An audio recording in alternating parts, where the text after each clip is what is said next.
Welcome to On Deck. I'm Tyler Redmond. As always, make sure to like this video, subscribe to this channel, hit the bell for notifications so you can stay up to date with everything going on in the MLB postseason. And what an exciting game it was between the Reds and the Braves yesterday in Game 1 of their Wildcard Series. And if you had told me that it was going to be a pitcher's duel, I would have believed you with two guys like Trevor Bauer and Max Fried on the mound. It wouldn't have surprised me, but to the extreme that it was yesterday, going into the 13th inning, still scoreless, I would have been skeptical if you had told me that before yesterday. And let's talk about how it went down. First off, credit to Max Fried. Reason being, in the first inning, there was back-to-back leadoff singles. The Reds were attacking the first pitch, and Fried adjusted quickly. He started varying his pitches a little bit more, relying on that curveball more to get some balls that died in the infield to get out of that first inning. With runners stranded on first and third, missed opportunity for Cincinnati there. And don't forget, at one time, there were no outs with runners at first and third. But compared to Bauer, there were just very different appearances between these two pitchers. Bauer was absolutely dealing, picking up strikeouts left and right, no doubt about it. 3 up, 3 down in the first inning, and they were all 3 flyouts. But both teams out of the gate were aggressive at the plate, and somehow or another, both pitchers avoided any runs being scored. So while the Braves were batting in the first inning, though, Fried would continue to adjust, and he would return in that second inning and really put some great sequences together. The biggest weapon, undoubtedly, the curveball he showed off yesterday. But anytime either one of these clubs would get close to scoring a run, both pitchers would shut those offenses down. Like in the 6th inning, Acuna leads off with a double, and Bauer immediately shuts down the offense. It was followed even by a productive out by Freddie Freeman. He grounded out to move Acuna over, but then Ozuna popped out to the catcher, and d'Arnaud struck out. And that is, of course, credit to Trevor Bauer. Probably going to win a Cy Young Award winner, and that's why. Trevor Bauer changed his approach every time he went through the Braves lineup, and that's what made him so successful yesterday. What that does is it leaves the hitters guessing. They don't know what's coming. You've added new pitches to your repertoire every time they see you. They don't know how to handle it. They're unsure of what's coming. You might see a hit here and there, but it's going to limit the amount of runs you see in particular. And I thought that the Braves would score, but I thought they would score late. Reason being, we've seen them score late all year long. Their philosophy against Trevor Bauer is undoubtedly run him out of the game, get him out of the game, get to the Reds bullpen, and then hopefully see some success. Now, I did not think that we would see the extreme of what we saw yesterday with going scoreless into the 13th. But again, they had this approach last time they faced Bauer, and it was successful, so I thought the Braves would do this, and it is what they did. They wore him down. They eventually got to the bullpen. Even though it was in the 8th inning, they finally got to that bullpen, and Max Fried somehow managed to keep the Reds from scoring as well. So it seemed like the Braves, to me, it seemed like the Braves were never going to score versus Trevor Bauer. 7 2/3 innings pitched, 2 hits given up, no earned runs, 12 strikeouts, and over 100 pitches thrown.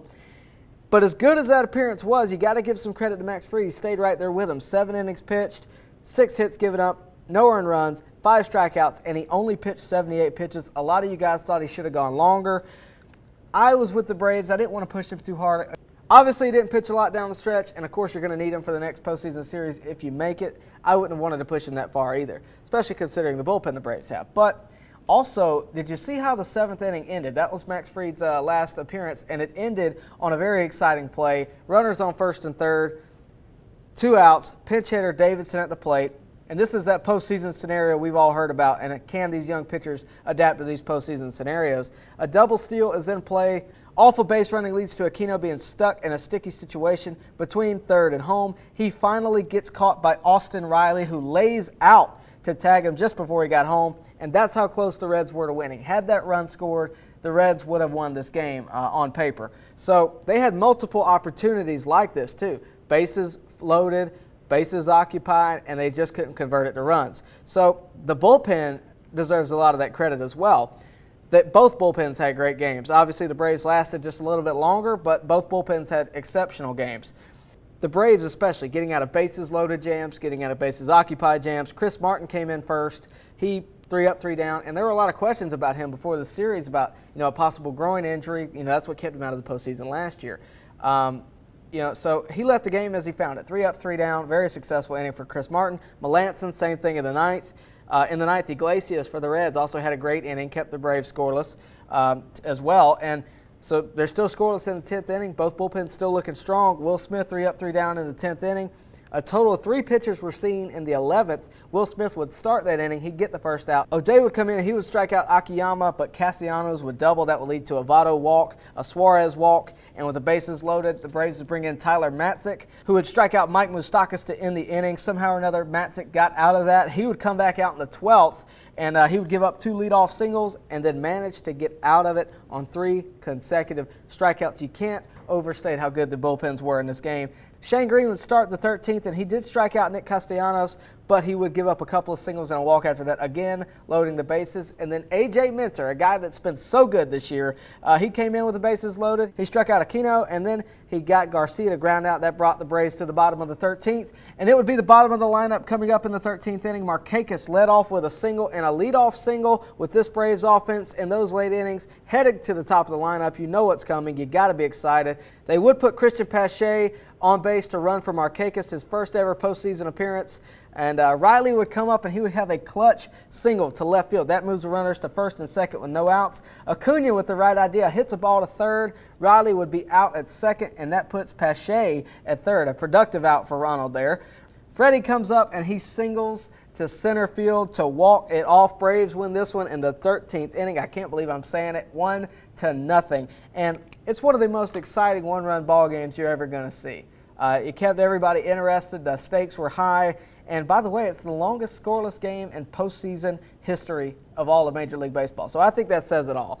If I had to pick an MVP for this game, I want to say Fried, I want to say Freddie Freeman, but honestly, as I look around on this team and I look down the roster, there's a lot to choose from. But I'm going with a guy that hasn't got a lot of credit for his performance yesterday. I'm going with Austin Riley.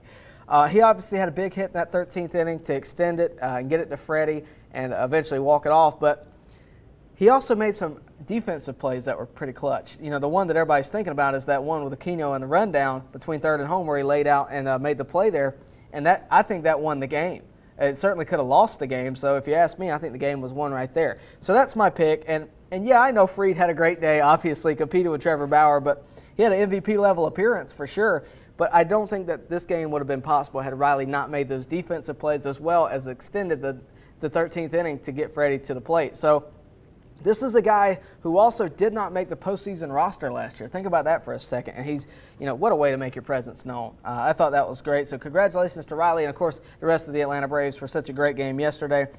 Do you think I got the MVP wrong, though? Do you think it should have been Fried? Do you think it should have been Freddie? Who are you most impressed with out of the game yesterday? I'm sure a lot of you guys are going to say Max Fried. But did this game give you a newfound confidence in the Braves moving through this postseason? Do you feel more confident in Atlanta? I'll tell you, I know I do. So let me know in the comment section how you feel about all of that. Let me know also how you feel about the game today. Ian Anderson taking the mound versus Luis Castillo. It's going to be a good one. So that game starts at 12:08, by the way. So I think what you need to look for here, obviously, is Ian Anderson's first appearance in a postseason game ever, much less a postseason start. I think not having fans in the ballpark is probably going to be his biggest helpful factor in that, but the bullpen proved itself last night, so if he can't go more than 5 or 6, the bullpen certainly can. So I think the Braves could outright win the series tonight, I really do, but the bats have got to show up. And Luis Castillo is a talented pitcher, but he is no Trevor Bauer, so I want to see some runs early. I need to see I need to see the Braves bats awaken today. I really do. But I do think they will win it all tonight. Hopefully that will be the case. I'll be back here tomorrow to talk about today's game, so make sure you tune in for that. Of course, we'll be recapping the Braves all throughout this postseason. Of course, all of MLB throughout this postseason, so make sure you stay tuned to that to see all of that, to be a part of it, to be a part of the conversations. You need to like this video, subscribe to this channel, and hit the bell for notifications so you can stay up to date with everything going on around MLB postseason. That's all I got for today, guys. I'll see you next time on deck.